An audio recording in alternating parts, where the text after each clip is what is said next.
How to fix a stretched screen on Windows 11. This tutorial shows you how to get your display back to its correct resolution and aspect ratio quickly and easily. First, right-click on an empty area of your desktop to open the context menu. Let me show you. After that, click on Display Settings to open your display options. From there, scroll down and look for the Display Resolution option.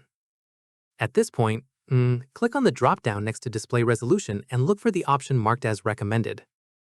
In the next step, select the recommended resolution to restore your screen to its correct native resolution. From there, a confirmation pop-up will appear. Click on Keep Changes to apply the new resolution. At this stage, your screen should now display correctly without any stretching. Let me show you what to do if it's still stretched. Following this, scroll down further in Display Settings and click on Display Adapter Properties.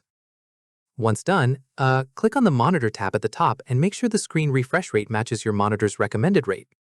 From there, click on Apply and then OK to save the changes. At this stage, if the screen is still stretched, open Device Manager by clicking on the Start menu and searching for it. Following this, expand the Display Adapter section and right-click on your graphics card. Once done, click on Update Driver and select Search automatically for drivers. Let me show you. Wait for Windows to install the latest GPU driver. Here's an important note.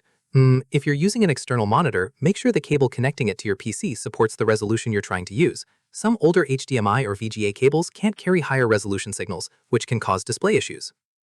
And that's it. If this guide helped you fix the stretched screen on Windows 11, give it a like, subscribe for more Windows tutorials, and tap the bell icon for updates. See it in the next one.